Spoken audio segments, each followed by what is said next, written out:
വന്നത്. അപ്പൊ ഇത് ഇന്നൊരു പ്രത്യേക രീതിയിലാണ് ചൂടണത്. അപ്പൊ സിമ്പിളായിട്ടല്ല ചെയ്യുന്നത്, അതൊരു സസ്പെൻസാ. എന്നാന്ന് കാണിക്കാം. അപ്പൊ ഒരു പൂച്ചയും ഒരു കുറുക്കനും, അങ്ങനെ തന്നെ പറയണത്. പുളിയോ എരിവോ ഇതിനെന്താ മധുരോ?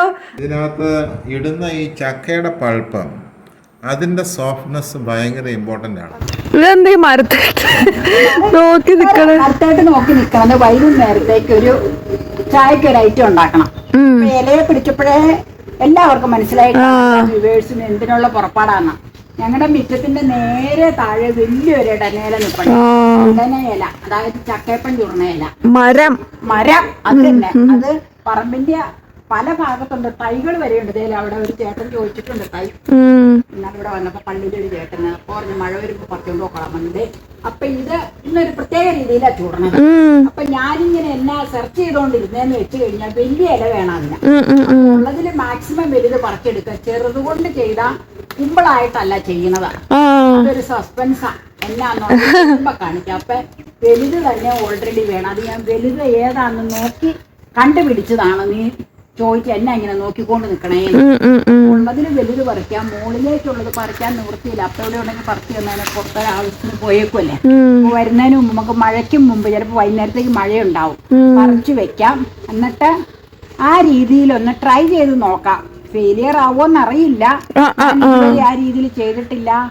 അത് കുഴപ്പമുണ്ടാവും വഴിയില്ല, കാരണം നമ്മൾ അടയൊക്കെ ഉണ്ടാക്കണതല്ലേ അട. ആ രീതിയിൽ ചെയ്യാനാട്ടോ. അപ്പൊ ഓൾറെഡി 4 എണ്ണം പറിച്ചിട്ടുണ്ട്, ഒരു 5-6 എണ്ണം ഞാൻ നേരത്തെ പറിച്ചു വെച്ചിട്ടുണ്ട്. ഇപ്പൊ ഇത് കഴുകിയൊക്കെ വെച്ചേച്ചു വെള്ളം മാർന്നു കഴിയുമ്പോ പരത്തുമ്പോ നമുക്ക് കാണിക്കാം. അത്രേ ഉള്ളൂ പരിപാടി. ഇത് വലിയ മരം, അത് നമ്മൾ നേരത്തെ കാണിച്ചിട്ടുണ്ട്. ആ എടനയുടെ നേരെ തന്നെ ഒരു 10-70 കൊല്ലം പഴക്കമുണ്ടായിരിക്കും ആ പ്ലാവിന്. ഇവിടെ അപ്പച്ചനൊക്കെ താമസമുള്ള കാലം മുതലുള്ളതാന്നാ പറയണത്. കൂഴപ്ലാവാണ്, സൂപ്പർ ചക്കയാണ്. അത് പറയാതിരിക്കാൻ പറ്റില്ല. ഇനി മഴ കൂടുതൽ പെയ്ത് കഴിഞ്ഞാൽ വെള്ളച്ചൊവയായി തുടങ്ങും. മഴ പെയ്യുന്നതിന് മുമ്പാകുമ്പോൾ 1-2 മഴയൊന്നും പെയ്താൽ കുഴപ്പമില്ല. അതിന്റെ പൾപ്പെടുത്ത് വെച്ചിട്ടുണ്ട്, അതുകൊണ്ട് തയ്യാറാക്കാനാ. ഇടനയില, കറകിയല്ല, കറക നമ്മള് മേടിച്ചു വെച്ചേക്കണത് വേണമെങ്കിൽ എപ്പോഴെങ്കിലും പറമ്പിലി ഒന്ന് കാണിച്ചേരെ. പിന്നെ നമ്മുടെ വരയമ്പുളി ഇല്ലേ, അതിന്റെ പേരെന്തെന്നാ, വേറൊരു പേര് സ്റ്റാർ ഫ്രൂട്ട്. അതാ കാറ്റ് വന്നപ്പോ ചെരിഞ്ഞു, മുള്ളാത്തേം ചെരിഞ്ഞു. 2 നാളെ പകുതി ഭാഗം വെച്ച് കട്ട് ചെയ്യണം. വഴിയിട്ട് ചെരിഞ്ഞു കിടക്കുക, പണിയാവുക. അല്ലെങ്കിൽ എന്നാന്ന് വെച്ചാൽ അടുത്ത കാറ്റിന് ചിലപ്പോൾ ചൂടോടുകൂടി മറിയും. വേനൽക്കാറ്റല്ലേ, അതുകൊണ്ട് ഞാൻ എപ്പോഴും പറഞ്ഞത് കുഴപ്പമില്ല, കമ്പ് വെട്ടിക്കളഞ്ഞ്. ഇപ്പൊ മഴ സീസണിലേക്ക് വരുമല്ലേ, ചെടി ഏതായാലും പോവില്ല. അപ്പൊ അതിന്റെ പരിപാടിയാട്ടോ. ശരി, ഓക്കെ. അപ്പൊ ഞങ്ങള് തുടങ്ങുവാണ്. എന്താന്ന് പറഞ്ഞു? പുതിയ രീതിയിലുള്ള ഇടനയിലയിൽ കുമ്പിള് കുത്താതെയുള്ള അട തയ്യാറാക്കുക അല്ലേ? ചക്കയട. അതെ, അതിന് ചക്ക ഇത് പെർഫെക്റ്റ് ഒരു അടയുടെ കോമ്പിനേഷൻ അല്ല. ചക്കയപ്പം നമ്മൾ അടയുടെ ഷേപ്പിൽ ഉണ്ടാക്കുന്നു. ചക്കയടാന്ന് പറയാൻ പറ്റില്ല കേട്ടോ, കാരണം എന്നാന്ന് വെച്ചാൽ ചക്കയട ഓൾറെഡി നമ്മൾ ചെയ്തിട്ടുണ്ട്. അത് ലിങ്ക് നോക്കിയാൽ കിട്ടും. വരിക്കച്ചക്ക വിളയിച്ചിട്ടുള്ള സൂപ്പർ ചക്കയാണ്. ചക്കയപ്പത്തിന്റെ മിക്സ് ഇടനയിലയില് ചുമ്മാ അടയുടെ രീതിയിലൊന്ന് പരത്തി ചെയ്തു, അത്രേ ഉള്ളൂ. അപ്പൊ ഞാൻ ആ മിക്സ് ഈ ഇലയിൽ വെച്ചിട്ട് കൈ ഒന്ന് വെള്ളത്തില് ഇങ്ങനെ കുതിർത്തി നനച്ചു. എന്താന്ന് വെച്ചിട്ടുണ്ടെങ്കിൽ ഒട്ടിപ്പിടിച്ചിരിക്കാൻ കേട്ടോ. ഇനി കണ്ടോട്ടോ, അതേ പരത്തണേ. അതൊക്കെ ഒന്ന് പരത്തണേ. ഇച്ചിരി കട്ടിയിലിരുന്നോട്ടെ അല്ലേ? ഇച്ചിരി കട്ടിയുള്ളതല്ലേ നല്ലത്. ഇത് എന്നാ ഇത് ചെയ്യാൻ കാരണമെന്ന് വെച്ച് കഴിഞ്ഞാ പറഞ്ഞോ, മേടിച്ചുകൊണ്ടെന്നാ നീ പറ. ബേക്കറിന്ന് ചക്ക അട മേടിച്ചിട്ടുണ്ടായിരുന്നു. ഈ രീതിയിലുള്ള അവര് ചക്ക അടാന്ന് പറഞ്ഞാ തന്നത്. അതിന്റെ മിക്സ് ഒന്നും നമുക്കറിയില്ല, പക്ഷെ നമ്മൾ ആ രീതിയില് അത് കണ്ടപ്പോ ഭയങ്കര കൗതുകം തോന്നി. അപ്പൊ ആ രീതിയില് കുമ്പിളപ്പം ഒന്നും ഉണ്ടാക്കി നോക്കാന്ന് കരുതിയാണ് ഈ പരിപാടിക്ക് തുനിഞ്ഞത്. ഇവിടെ വേണ്ട ഇടനേല ഉണ്ട്. അപ്പൊ ജസ്റ്റ് ഇത് ഇങ്ങനെ മടക്കുക. ബേക്കറിന്ന് മേടിച്ച് അത് ടേസ്റ്റി ആയിരുന്നു. പക്ഷെ അതിന്റെ ഇടനേല അവരിങ്ങനെ സൂക്ഷിച്ചു വെക്കണോണ്ടാന്ന് തോന്നണം. അതിങ്ങനെ ഉണങ്ങിയ ഇലയായിരുന്നു. അതിങ്ങനെ അവര് ബൾക്കായിട്ട് ചെയ്യണതല്ലേ. ഇതൊക്കെ നമ്മുടെ നാച്ചുറൽ, നമുക്ക് സ്വന്തം ഇടനമരത്തിന്ന് ഫ്രഷ് ആയിട്ട് പറിച്ച ഇല.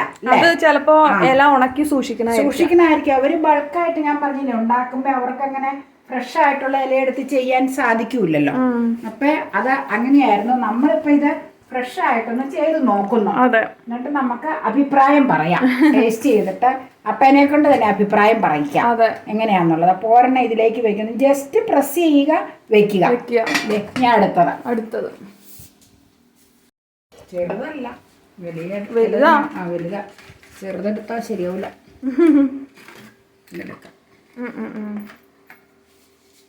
വാലറ്റത്ത് വെക്കാം. അതെ,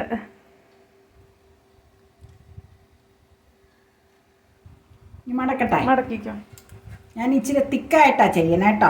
തീരെ നൈസായിട്ടിരുന്നാലേ ഇങ്ങനെ ഇത് പരന്നു കഴിയുമ്പോൾ ഒരു സുഖം ഉണ്ടാവൂല, സ്വയം ഇച്ചിരി പരക്കൂല. അപ്പൊ ഇച്ചിരി ഒന്ന് കടിക്കാനായിട്ട് ഇച്ചിരി തിക്നെസ് വേണ്ടേ, അതല്ലേ നല്ലതാ. അപ്പൊ ഇവളിത് മേടിച്ചോണ്ട് നവ്യ ബേക്കറിന്ന് മേടിച്ചു കഴിഞ്ഞ പോലെ എനിക്ക് തോന്നണത് ഈ മോഡൽ ഒന്ന് കാണിക്കാന്ന്. അപ്പൊ അതുകൊണ്ട് ഞങ്ങൾ ചെയ്തു. നല്ല ഭംഗിയാ കാണാൻ. അപ്പൊ എന്നാന്ന് വെച്ചാ നമുക്ക് ചക്കയുണ്ട്, ചക്കപ്പഴുപ്പ് എടുത്ത് വെച്ചിട്ടുണ്ട്, ഇടനേലയുണ്ട്. അപ്പൊ പിന്നെ നമുക്ക് വിഷയമില്ലല്ലോ. അതെ, അത് തുറന്നു അത് ശരിയാക്കാൻ നമുക്ക് അതിന്റെ മീതയിട്ട് ഇതങ്ങ് പ്രസ് ചെയ്തേച്ച് അതിന്റെ മീതേക്ക് അടുത്തതങ്ങ് വെച്ചാൽ മതി. ശരിയാത് മടങ്ങിയിരിക്കുന്ന ഇരുന്നോളും.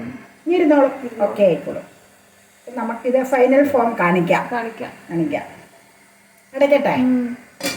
അപ്പൊ നമുക്ക് തുറന്നെടുക്കാം. നല്ല ചൂടാണല്ലോ. അപ്പൊ നമ്മുടെ നല്ല വാസന കേട്ടോ. ആ ഇല ഇങ്ങനെ വഴന്നു വരുന്നതിന്റെ വാസനയാ. ഇതിൽ ഒരെണ്ണം ഇരിക്കണ എന്താന്നറിയാമോ? ഞാൻ 2 ഒന്ന് ഉണ്ടാക്കിയെടുത്ത് വെച്ചായിരുന്നു. അപ്പൊ ഞാൻ എന്നിട്ട് വന്നു കഴിഞ്ഞപ്പോ ഈ ഇലയിലേക്ക് പാർത്താൻ വന്നു കഴിഞ്ഞപ്പോ 2 ഒരെണ്ണം ഇവിടെ കണ്ടോളൂ.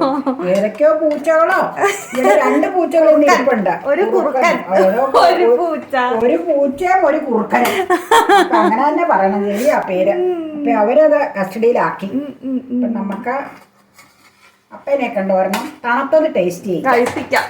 എന്നാന്ന് വെച്ചാലേ ചൂടുള്ളതാകുമ്പോ ഇല ഇങ്ങനെ തുറന്നു വരുമ്പോ ചിലപ്പോ ശരിയാവൂല. ഇച്ചിരി തണുത്തിട്ടാണ് ശരിക്കും എടുക്കേണ്ടത്. ഞാനൊന്ന് നോക്കട്ടെ കേട്ടോ. ഇതിന്റെ പുറത്ത് വെച്ചത് ചൂടുള്ളതിന്റെ ഇലയൊന്നും നമുക്ക് തുറന്ന് നോക്കാം, ഏതാ പരിവോന്നുള്ളതൊന്ന് കാണിക്കാം. തണുത്തതിന്റെ കുഴപ്പമില്ല. കുഴപ്പമില്ല. അതെ, ഓരോന്നും കാണിക്കാം, എല്ലാം കാണിക്കാം. വിട്ടു പോകാനുണ്ട്. എടുത്തോ. ഒരെണ്ണം തുറന്നത്, ഒരെണ്ണം 2 തുറക്കാത്തത്. അതെ, ഒരെണ്ണം ഇത്. അപ്പൊ അപ്പയ്ക്ക് ഒരെണ്ണം കൊടുത്ത് ടേസ്റ്റ് ചെയ്യിച്ചേച്ച് അഭിപ്രായം ഒന്ന് ചോദിക്കാം അല്ലേ? അത് കഴിഞ്ഞിട്ട് കഴിച്ചോ. ഞാനൊരു പ്ലേറ്റ് എടുക്കട്ടെ. അതെ, എല്ലാം തുറക്കണ്ടല്ലോ എന്ന് കരുതിയില്ല, തണുത്തിരിക്കണതാ. എല്ലാം തുറന്നു. അടിപൊളിയാട്ടോ. എല്ലാം തുറന്നു. ചൂടുള്ളതുകൊണ്ട് ഞാൻ അത് ലാസ്റ്റ് ആയതുകൊണ്ട് ഇച്ചിരി ഷേപ്പ് ശരിയായില്ല കേട്ടോ. ഒന്നും സാരമില്ല. അല്ല, ഞാൻ വിവരം പറഞ്ഞതാ. നമുക്ക് അപ്പയ്ക്ക് ഒരെണ്ണം കൊടുക്കാം. പ്ലേറ്റ് എടുത്തോണ്ട് വരട്ടെ. സ്പൂൺ വേണ്ടായിരിക്കും. മൂടുവാണേ. ഒരെണ്ണം ഏതായാലും മൂടണ്ട. എനിക്കറിയാം. നീ എടുത്ത് കഴിച്ചോ. നീ കൈ കൊണ്ടെടുത്തത് തണുപ്പതാ. കൈ കൊണ്ടെടുത്ത് കഴിച്ചു. നമുക്ക് അപ്പയുടെ ഒന്ന് ചോദിക്കാം എങ്ങനെയുണ്ടെന്ന്. അപ്പ അപ്പുറത്ത് ഇരിപ്പുണ്ട്. എടുത്ത് നോക്കാം. പോരെ. മധുരവും എരിവും പുളിയൊക്കെ എങ്ങനെയാന്നറിയില്ല. പുളിയോ എരിവോ? ഇതിനെന്താ മധുരവും അല്ല, മധുരമായിക്കോട്ടെ, പുളി എരിവും എങ്ങനെയാ വന്നതെന്ന് മനസ്സിലായില്ല. വൈകുന്നേരം ആവുമ്പോഴത്തേക്കും വെളിവുകേടായി എനിക്ക്. വായിൽ തോന്നണൊക്കെ പിന്നെ പറഞ്ഞോണ്ടിരിക്കും. അപ്പൊ നമുക്ക് അപ്പയ്ക്ക് കൊടുക്കാം. ഞാൻ ഇല മാറ്റിയില്ല, ഇലയെന്ന് തന്നെ എടുക്കണല്ലേ നല്ലതാ. ഞങ്ങള് കഴിച്ചില്ല. കഴിച്ചേച്ചി പറ. ഞാൻ കഴിച്ചു. ഒരു പൂച്ച കഴിച്ചു. എല്ലാ അഭിപ്രായവും തുറന്നു പറഞ്ഞോണം. ഇലയുടെ സ്മെല്ല്, ഏലക്ക, സിബിയുടെ ഏലക്കായുടെ സ്മെല്ല്. വെറുതെ അല്ല, ഏലക്കയുടെ ടേസ്റ്റ് നല്ലോണം.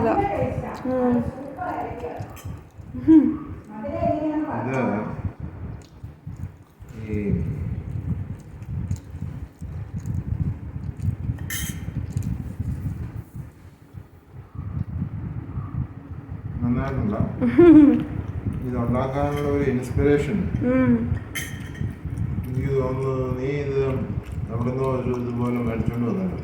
ബേക്കറിന്ന് ഈ ചക്കയട എന്ന് പറഞ്ഞൊരു സാധനം മേടിച്ചോണ്ട് വന്നു. അത് കൊമേഴ്സ്യലായിട്ട് ചെയ്യുമ്പോൾ അങ്ങനെ ഉണ്ടാവുള്ളൂ. കാരണം പ്രധാന സംഗതി എന്ന് വെച്ചാൽ ഈ ഇടനേലയുടെ ഫ്ലേവർ അതിന് തീരെയില്ല. ഒരു പക്ഷേ അവർ ഇടനേലയുടെ ഇലയൊക്കെ ബൾക്കായിട്ട് സ്റ്റോക്ക് ചെയ്ത് ഈ ഇല ഉണങ്ങി കഴിഞ്ഞിട്ടുണ്ടെങ്കിൽ ഒരിക്കലും അതിന്റെ ഫ്ലെയർ കിട്ടുകയില്ല. കാരണം ആ നീര് മുഴുവനും വറ്റിപ്പോയിട്ടുണ്ടാവും ഉണങ്ങുമ്പോൾ. പച്ച ഇലയാവുമ്പോഴാണ് ആ ഇലയിൽ ചുടുമ്പോൾ ആ ആവിയിൽ ആ നീരും കൂടി ഇതിലേക്ക് ചേരും. അപ്പോൾ പച്ച ഇല ഇട്ട് ഉണ്ടാക്കുന്നതിന്റെ ആ ഒരു മണം ഇത് കൊണ്ടുവരുമ്പോൾ തന്നെ നമുക്ക് ആ മണം ഫീൽ ചെയ്യും. കഴിക്കുമ്പോൾ അതിലേറെ മണം ഫീൽ ചെയ്യും.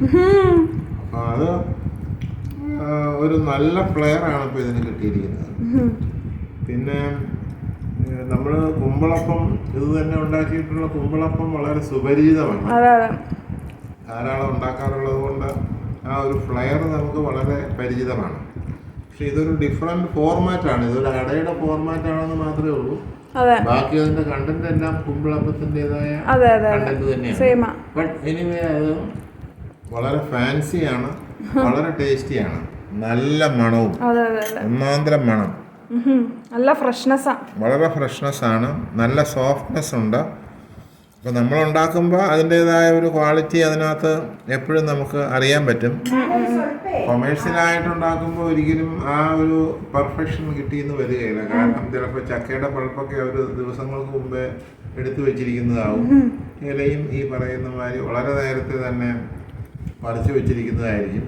അപ്പോൾ അതൊക്കെ നടക്കുകയുള്ളൂ. അതിപ്പോൾ അവരെയും കുറ്റം പറഞ്ഞിട്ട് കാര്യമില്ല, കൊമേഴ്സ്യലാകുമ്പോൾ അങ്ങനെ പറ്റുള്ളൂ. ഇതെന്ന് പറയുമ്പോൾ നമ്മൾ ഈ ചക്കയുടെ പൾപ്പ് റെഡിയാക്കി വെച്ചിട്ട് നമ്മുടെ മരത്തിൽ പോയി പറിച്ചുകൊണ്ട് വരിക, നേരെ പറിച്ച് അതിൽ പരത്തി ഇത് റെഡിയാക്കി എടുക്കുകയാണ് ചെയ്യണത്. അപ്പോൾ ആ ഒരു ഫ്രഷ്നെസ് എന്ന് പറയുന്നത് വീടുകളിൽ മാത്രം പറ്റുന്ന ഒരു കാര്യമാണ്. അപ്പോൾ anyway it is A very good stuff, ഒരു തർക്കമില്ല, ആൾക്കാർക്ക് അത് പരീക്ഷിക്കാവുന്നതാണ്. ഒറ്റ പ്രശ്നമേ ഉള്ളൂ, ഇതിനകത്ത് ഇടുന്ന ഈ ചക്കയുടെ പൾപ്പ് അതിൻ്റെ സോഫ്റ്റ്നെസ് ഭയങ്കര ഇമ്പോർട്ടൻ്റ് ആണ്. കാരണം പല ആൾക്കാരും ഞാൻ അറിയുന്നുണ്ട് ചക്കയുടെയൊക്കെ ലഭ്യത പൾപ്പ് കുറവാകുമ്പോൾ കുറച്ച് കൂടുതൽ അരിപ്പൊടി ചേർക്കും. ഒരു കാരണവശാലും അങ്ങനെ ചെയ്യരുത്. ആ അരിപ്പൊടിയുടെയും ചക്കയുടെ പൾപ്പിൻ്റെയും പ്രൊപ്പോർഷൻ പെർഫെക്റ്റ് ആയിരിക്കണം. അങ്ങനെയാണെങ്കിൽ മാത്രമേ അത് ഉണ്ടാക്കി കഴിയുമ്പോൾ ആ സോഫ്റ്റ്നെസ് കിട്ടുള്ളൂ. അരിപ്പൊടി കൂടി കഴിഞ്ഞിട്ടുണ്ടെങ്കിൽ കല്ല് പോലെ ഇരിക്കും, അതിൻ്റെ സകല രുചികളും പോകും. ഇവിടെ അമ്മ പറയുന്നത് കേൾക്കാം, അതിനെന്തോ ഒരു പ്രപ്പോർഷൻ ഉണ്ട്. ആ അരിപ്പൊടി ഇത്ര ഒരു കപ്പ് പൾപ്പിന് ഇത്ര അരിപ്പൊടി എന്നുള്ളൊരു കണക്കിവിടെ പറയുന്നത് കേൾക്കാം. ഒരു ഗ്ലാസ് പൾപ്പിന് 3/4 ഗ്ലാസ് അരിപ്പൊടി, അതാണ് ഇവിടെ അമ്മ ഇടുന്ന പ്രപ്പോർഷൻ. പക്ഷെ അതിൻ്റെ ഗുണം എന്താണെന്ന് വെച്ചാൽ അപ്പം ഉണ്ടാക്കി കഴിഞ്ഞാൽ അത് വളരെ സോഫ്റ്റ് ആൻഡ് സ്മൂത്ത് ആയിരിക്കും കഴിക്കാൻ. പിന്നെ എന്തോ ബട്ടർ ചേർക്കുമെന്ന് തോന്നുന്നു ഇതിൻ്റെ ആ ഒരു ഫ്ലെയർ കൂട്ടാൻ വേണ്ടി. ബട്ട് എനിവേ അതുപോലെ നല്ല സ്റ്റഫാണ്, എല്ലാവർക്കും അത് പരീക്ഷിക്കാവുന്നതാണ്. കഴിയുന്നിടത്തോളം ഇടയില എടുക്കുമ്പോൾ പച്ച ഇല എടുത്താൽ കൂടുതൽ ഫ്ലെയർ അതിന് കിട്ടും. ഓക്കെ.